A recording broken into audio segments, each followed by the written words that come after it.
Hello, this is Ben Jones here.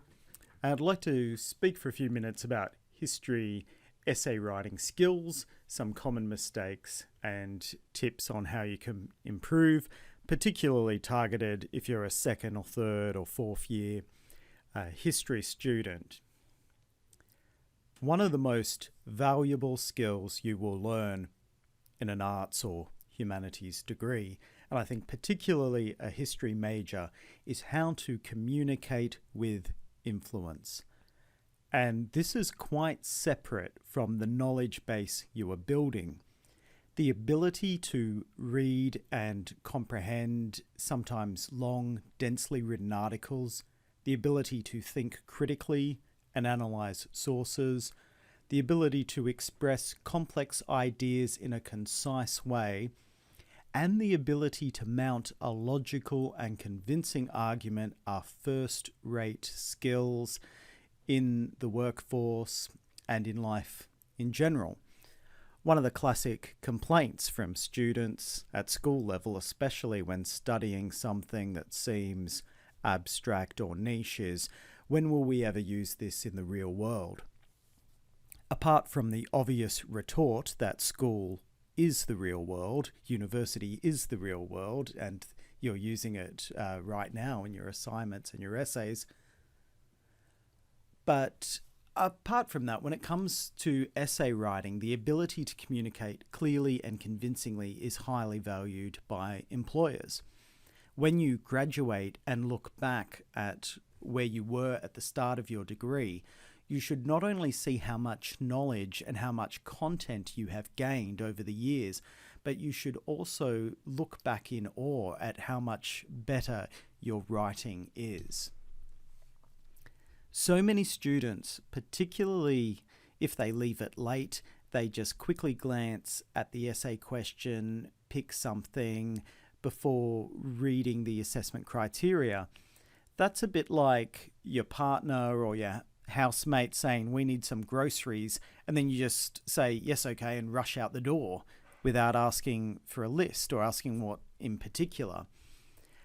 Most assignments will have a pretty clear list of instructions about the word length, the number of sources, and other expectations. And you can always email your teacher if you're unclear. In fact, far better to do that than to guess.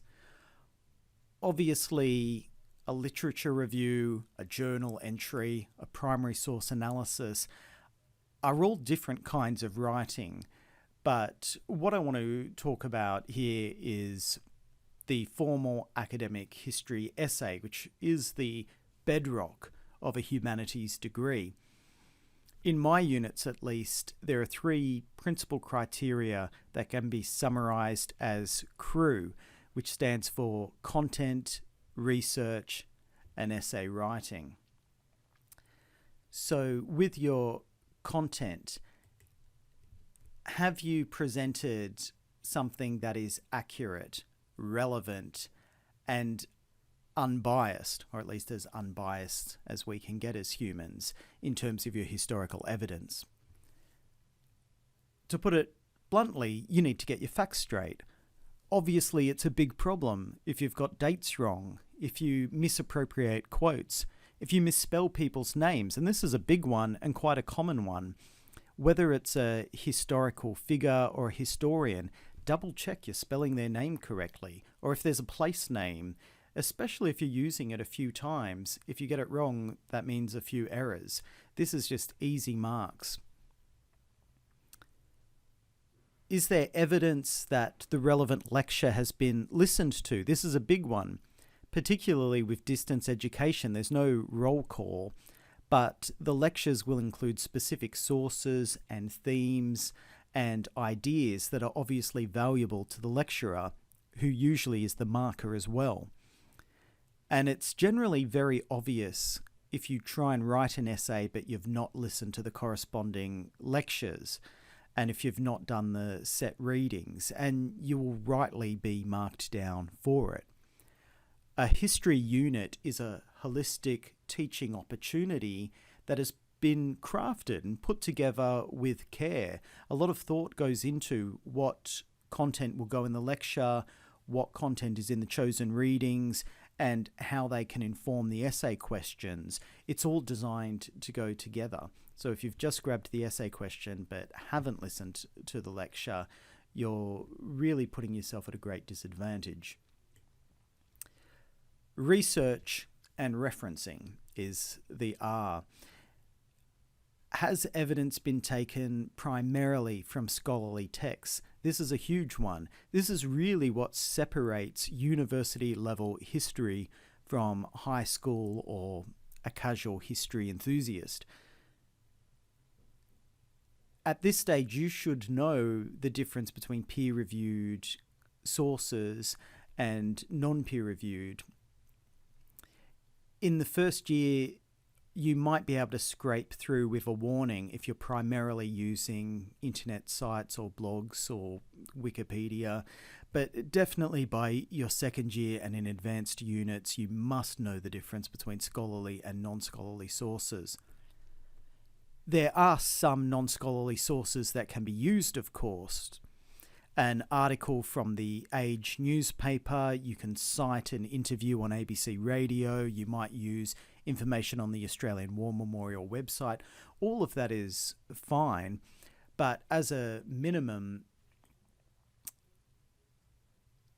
you should read and use at least 6 articles from peer-reviewed journals or books by historians. And if you don't do that, then you'll fail the research component. And again, the will I ever use this in real life argument, in many professions, being able to effectively research a topic and being able to sift through and know the difference between quality and non-quality sources is a first-rate skill. The other R is for referencing, acknowledging all your sources, ideas and evidence, using footnotes and having quotations clearly marked, don't plagiarize. For CQU history, you must demonstrate correct use of Turabian referencing style, which is a form of Chicago. In other units, they might use in-text, for instance, or Harvard or whatever. But again, this is a skill you're developing, being able to present information in the way someone has asked you to do so.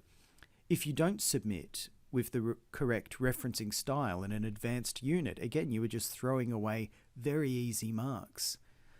There's nothing particularly difficult about referencing. It's annoying, can be annoying, but it's not difficult. If you take the time to look up how it should be formatted, how your bibliography should look, how your footnotes should look, then this is easy marks. And essay writing, meeting the required number of words, the bulk of which should be your own words, logical structure, and organisation of ideas, which comes down to planning, using clear, concise, correct written English, and presentation as a formal essay, style and layout, introduction, body, paragraphs, conclusion. I'll come back to these in a minute, but in terms of organisation, you should at a minimum draft your finished essay 2 days prior to the due date so that you can go back over the criteria and see, have I met each of these criteria? Have I done it right?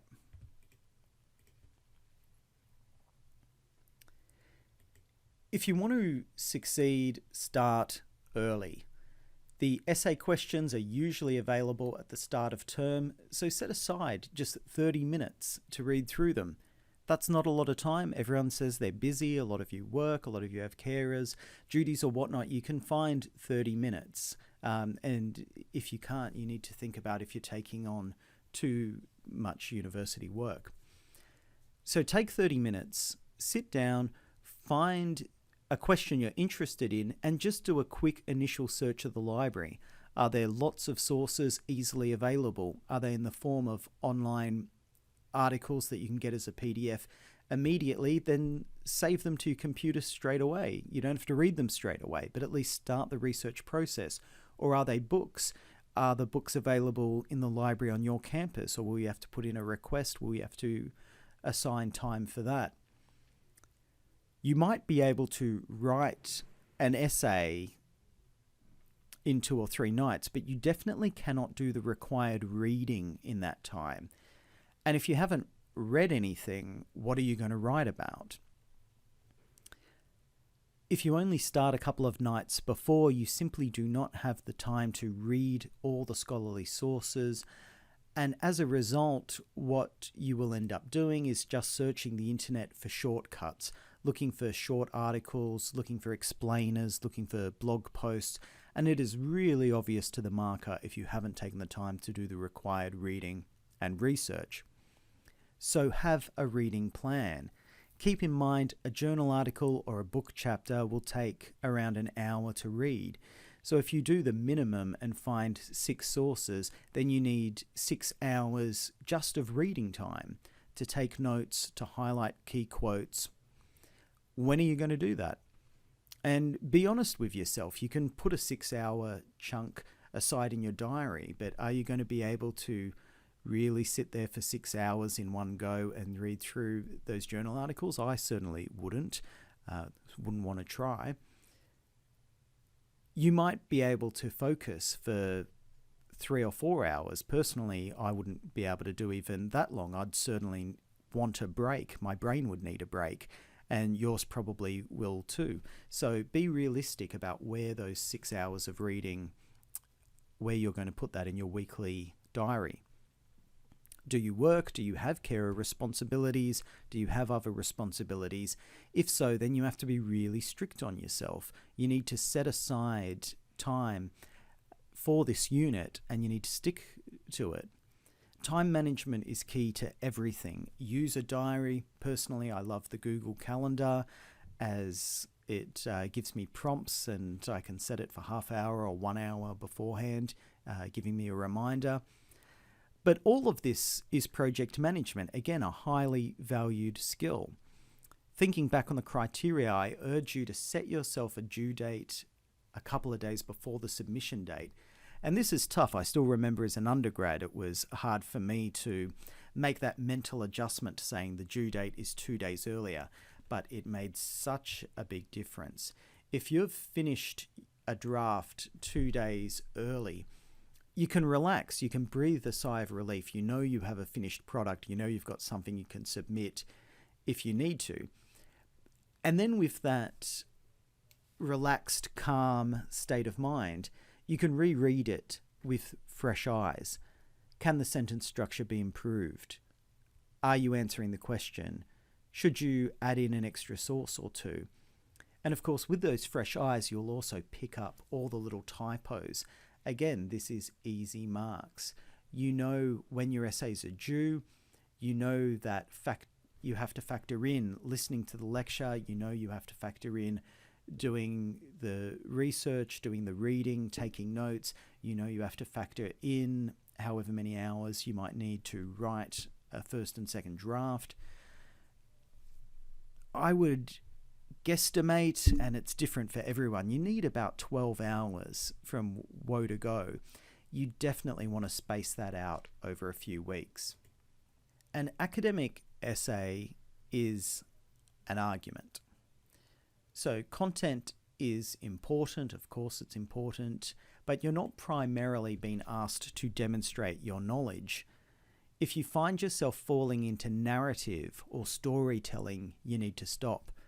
If you have long sections of your essay, which is just recounting this happened on this date and then this happened on that date, all of that I'm sure is true, but it is really basic stuff that anyone can find out. A marker will think, well, yes, I already know that, and I also can read history books that tell me that story, that this happened and that happened.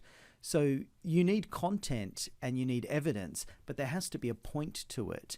And the point needs to be strengthening your argument. So you need to frame the content that you put in, and you need to make this clear to the marker. I am telling you about this because, and I'm using my precious small word count to tell you that this happened on this date because it supports my argument. Your first thought should be, how can I effectively make a case? what points would I raise to support this proposition? Think of yourself as a lawyer. You're standing before the jury. How can I be convincing? How can I have them go away and think, yes, you are right? Planning your essay doesn't have to take long. So I've got an example here. At the very least, you should jot down a thesis statement. What is your main argument? If you have that clear in your mind, it'll be clear in your mind when you write each of your body paragraphs what you are trying to ultimately say. So jot down a few main points. These will then form your paragraphs. This is a very basic essay plan. You can go into far more detail if you like, and if that's what works for you, you can include what source and what evidence you're going to use in each paragraph. But make sure you at least know what the basic structure is. What is the skeleton of your essay before you start adding the meat? Without a plan, it's a bit like giving a musician a guitar and saying, I'd like you to write a new song and just play it for me straight away. Even if they're really good, they're probably not going to come up with a great song because they need time to sit there, play around with it, think, and then write down if they're going to have verse, then chorus, then bridge, or whatever, if they're going to have these chord changes. So you need to at least write down something and get it clear in your mind where you're going with this argument. Without a plan, essays often contradict themselves. They start making one argument and then later on, and sometimes it's quite obvious to the marker that you've come back on another day and you've just read another source and now you're writing something quite different. So a plan can help with that. If it's a two-part question as well, without an essay plan, you can get the balance off and you can just answer one question and then realize you're 90% through your word count and just throw something in for the other part of the question. Or it could be a comparison, compare two nations or two societies, and without a plan you can end up with 80% on one and 20% on the other. So if you plan, at least you can point out, okay, I'm going to have 3 paragraphs here and then 3 paragraphs there to give a sense of balance. Planning doesn't take long, but it makes it so much stronger.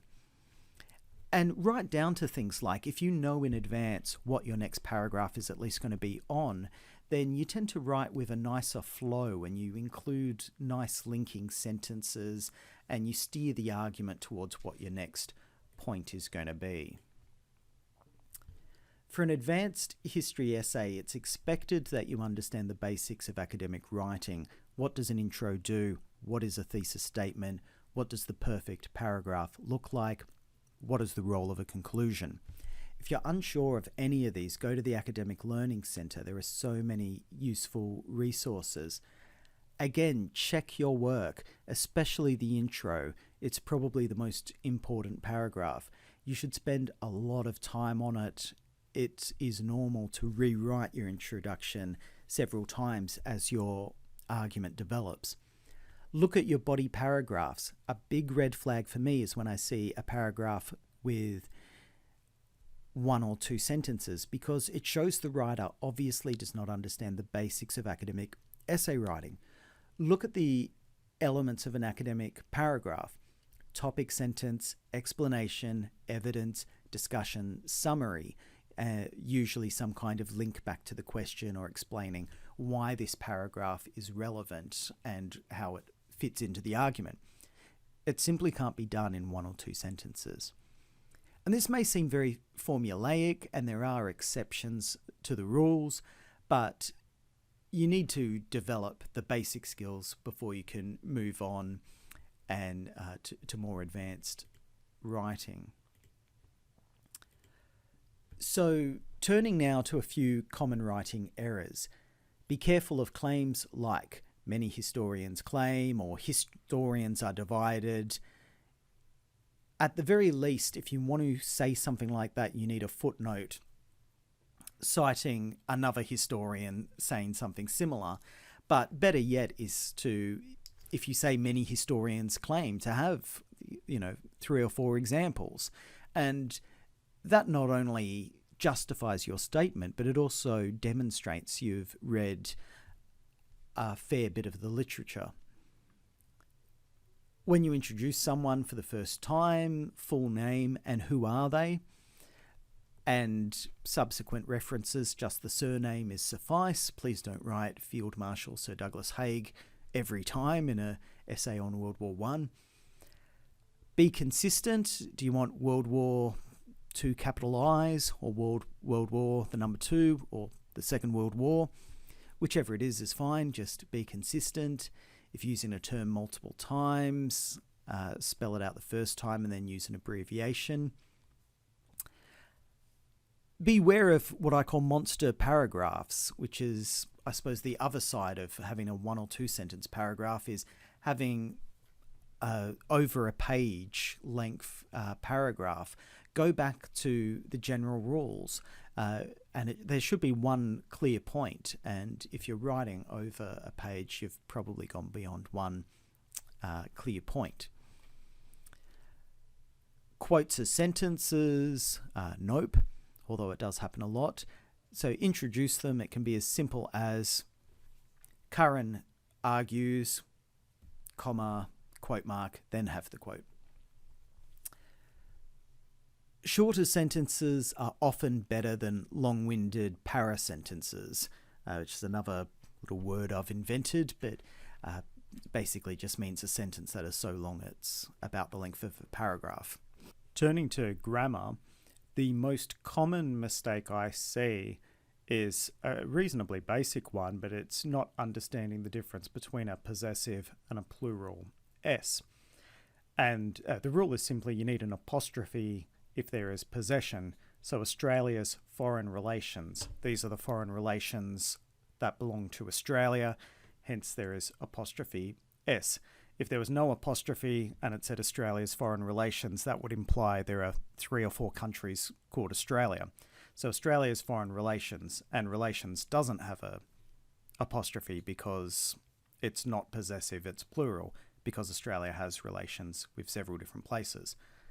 One very common one in history is people put a apostrophe before the 20s or 30s, meaning the decade, and which is incorrect because it's not a possessive, it's a plural. If you say the 1920s, you mean the plural, you mean all of the years that belong in that decade. And the other situation is you can have a plural possessive. So if there's a student's representative, for instance, because there are a plural of students, there are many students, so it's student with an S, but because it's also an also a possessive, then there's an apostrophe after the S, because this is the representative that belongs to the students in the plural. So that's definitely the most common grammatical mistake. The next one's not a mistake per se, but this is Australia, and we use the logical sequencing of the smallest unit, the day, then the middle unit, the month, and then the largest unit, the year. So it should be 7 December, not December 7. No one's going to mark you down for that unless you are inconsistent, I guess. But so long as you're at an Australian university, you might as well use the Australian and, might I say, more logical way of putting that date. With S's and Z's, American spelling is so common now that I think the rules have relaxed. When I was at uni, they were very strict that this is Australia and this is an Australian university and you will use the Macquarie Dictionary. So I had lots of red lines through my work for idealised or casualised, spelt with a Z. Personally, I wouldn't mark anyone down for it, and I don't think most academics would anymore because language is a evolving living thing, though you will get marked down if you're inconsistent, if you're using an S in one case and then a Z in the other. Capital letters for proper nouns, a very basic thing. You can have a federation of anything, and used in that context, it'll be a small f. But if you're referring to the historic event, the Federation of Australia, then that is a capital letter. However is one of those ones that makes me feel old, like I'm one of the last people still fighting for the grammatical rule. Technically, you can start a sentence with however, if however is a synonym for to whatever extent, but you shouldn't if it's a synonym for the word but or nevertheless. So for instance, however much Australia wanted a firm security pact with the US, it proved elusive, is a grammatically correct sentence. Australia wanted a security pact with the US, full stop, new sentence. However, it did not want to give up its independence. Strictly speaking, that's not grammatically correct, but it's another one of those issues where language has evolved enough. Personally, I wouldn't mark anyone down for that, especially as it's at the point where academics and journalists will start a sentence with however.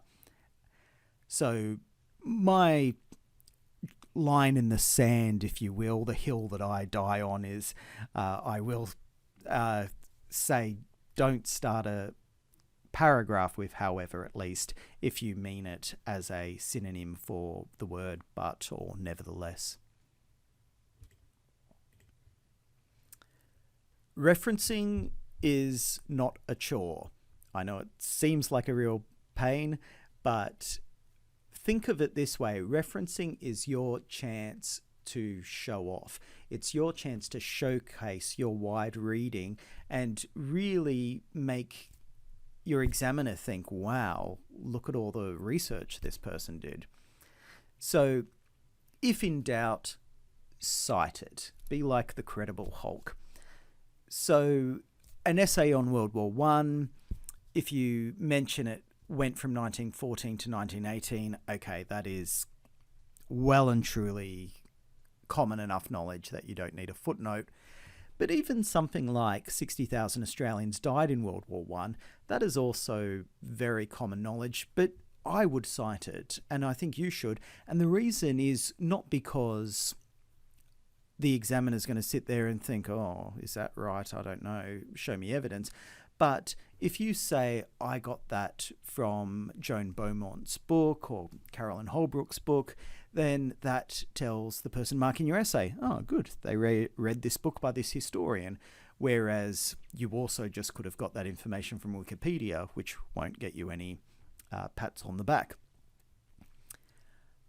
Okay, very minor things. The footnote goes after the full stop. So once the sentence is finished, full stop, then insert the footnote, not footnote, then full stop.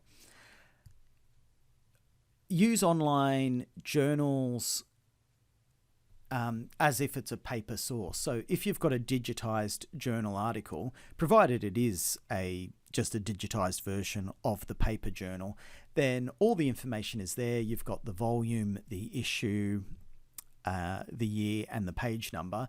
That's all you need. So you don't need to put an internet link for that, and the links are useless anyway, because if you've got it through the university's library, it's behind a paywall. Remember what the point of a footnote is. The point is so that the marker or the reader, if they want to, they can quickly access it.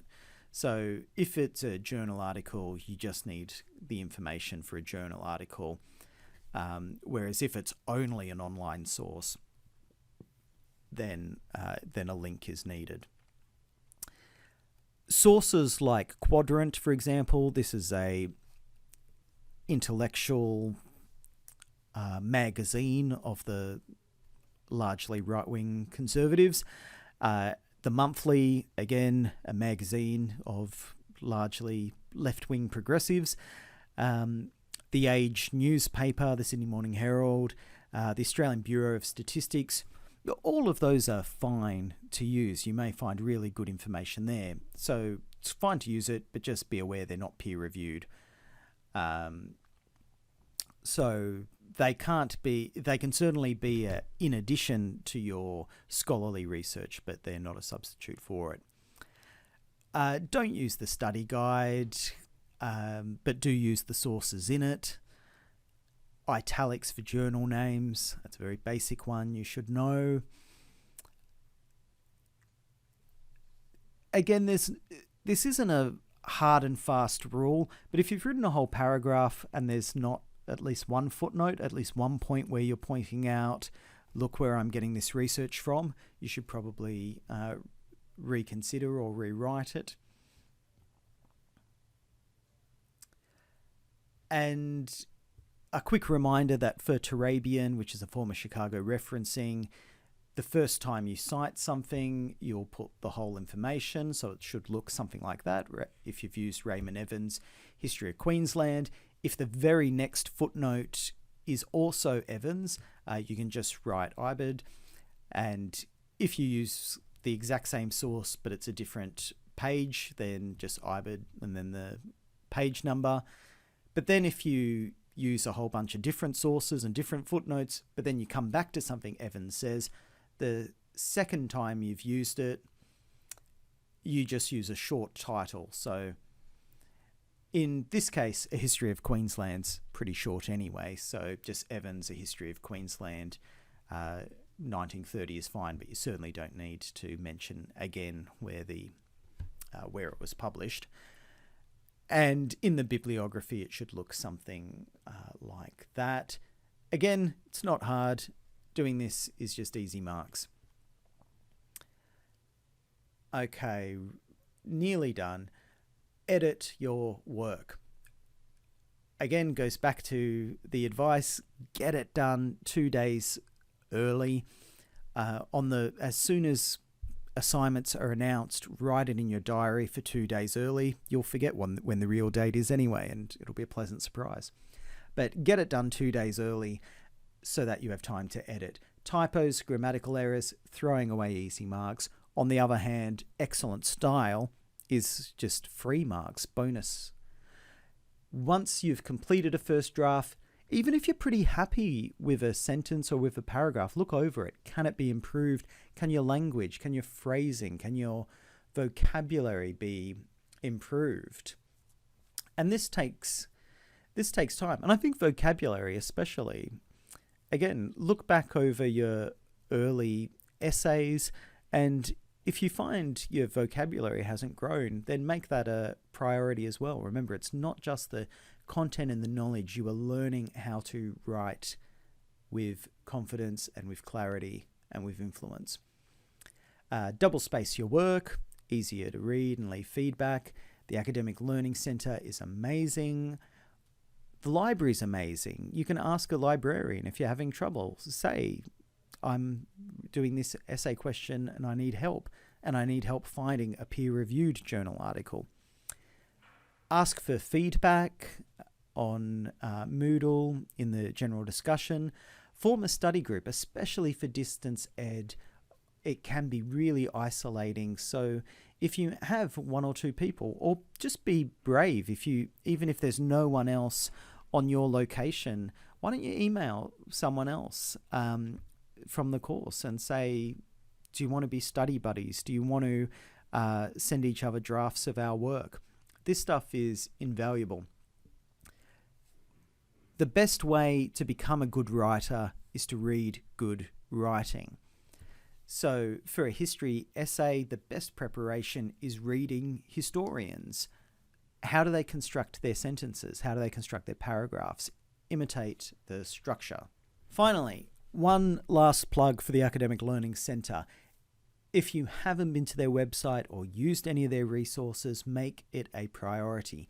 They've got PDFs, they've got links to great websites, they've got their own Moodle page, they've got drop-ins, online drop-ins, they've got short courses you can take.